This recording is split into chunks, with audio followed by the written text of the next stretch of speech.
Halo, Assalamualaikum warahmatullahi wabarakatuh. Kembali lagi di Bercerita Beasiswa Unggulan. Pada video kali ini saya akan berbagi tips dan trik bagaimana cara memilih sertifikat yang nantinya akan diajukan dalam persyaratan di beasiswa unggulan. Jadi kawan-kawan, sebenarnya saya sudah jelaskan untuk beasiswa ini, untuk sertifikat ini di video sebelumnya untuk tingkat sertifikat di beasiswa unggulan. Tapi di video kali ini saya akan menjelaskan 5 kriteria atau 5 tips dalam memilih sertifikat apa saja yang nantinya bisa kawan-kawan daftarkan sebagai salah satu persyaratan di beasiswa unggulan. Jadi yang pertama yang harus kawan-kawan perhatikan untuk sertifikat yaitu prestasi kawan-kawan itu pada jenjang tertentu. Jadi di setiap sertifikat prestasi itu pasti ada jenjangnya. Baik itu jenjang misalkan di program studi, jenjang di fakultas, jenjang di universitas, jenjang di wilayah, kemudian jenjang di kota, kabupaten, kemudian nasional, regional, dan internasional. Nah, itulah jenjang-jenjangnya.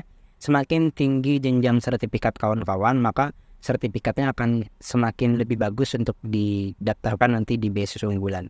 Kemudian yang kedua adalah event atau kegiatan. Nah, di event atau kegiatan ini kawan-kawan nanti harus berhitung dengan cermat mana sertifikat yang diajukan untuk mendaftar di beasiswa unggulan. Event-event yang memang bergengsi, maka itu yang lebih diutamakan. Kalau sertifikat kawan-kawan itu event atau kegiatannya adalah kegiatan seminar, apalagi seminar online yang bisa diikuti oleh siapa saja tanpa ada persyaratan khusus atau kriteria tertentu, maka saya tidak terlalu menyarankan untuk sertifikat-sertifikat seperti itu dimasukkan di beasiswa unggulan karena menurut saya poinnya itu sangat kecil untuk bisa dilihat sebagai sebuah prestasi. Kemudian yang harus diperhatikan selanjutnya adalah waktu prestasi diterima. Jadi di beasiswa unggulan nanti memang tidak ada batasan prestasi kapan yang harus dimasukkan. Tapi kalau saya sendiri tahun 2020 lalu ketika mendaftar di beasiswa unggulan, saya memasukkan sertifikat prestasi yang saya dapatkan sejak tahun 2018 sampai 2020. Jadi ketika saya SMK, prestasi-prestasi itulah yang saya masukkan. Jadi 3 tahun terakhir saya masukkan sertifikat-sertifikat itu untuk mendaftar di beasiswa unggulan. Kemudian jenis partisipasi. Nah, hal selanjutnya yang harus kawan-kawan perhatikan di dalam setiap sertifikat adalah terkait jenis partisipasinya. Karena sertifikat ini biasanya diberikan ada yang bagi pemenang, ada yang bagi panitia, ada yang bagi peserta, ada juga yang mungkin bagi finalis, ada peserta terpilih, dan sebagainya. Semakin bagus jenis partisipasi kawan-kawan, misalkan tentu yang ideal adalah ketika kawan-kawan bisa menjadi juara atau yang terbaik. Nah, itulah yang menurut saya poinnya nanti akan cukup besar dan itu akan diperhatikan oleh si pemberi beasiswa sebagai salah satu pertimbangan memberikan beasiswa kepada kawan-kawan. Tapi kalau jenis partisipasinya mungkin perlombaannya tingkat nasional tapi hanya sebagai peserta, itu kan artinya poinnya tidak terlalu besar karena kawan-kawan di situ bukan berprestasi dalam artian menjadi juara, tapi berpartisipasi sebagai peserta yang tidak bisa menjadi juara atau belum berkesempatan menjadi juara lah istilahnya seperti itu. Jadi jenis partisipasi juga harus diperhatikan. Dan yang terakhir yang menjadi tips dan trik saya dalam memilih sertifikat untuk mendaftar di beasiswa unggulan adalah siapa sih pemberi sertifikat atau siapa sih pemberi prestasi.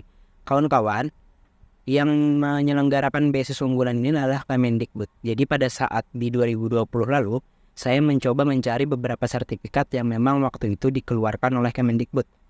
Ada yang dari Badan Bahasa, itu untuk festival film pendek berbahasa daerah, itu saya masukkan.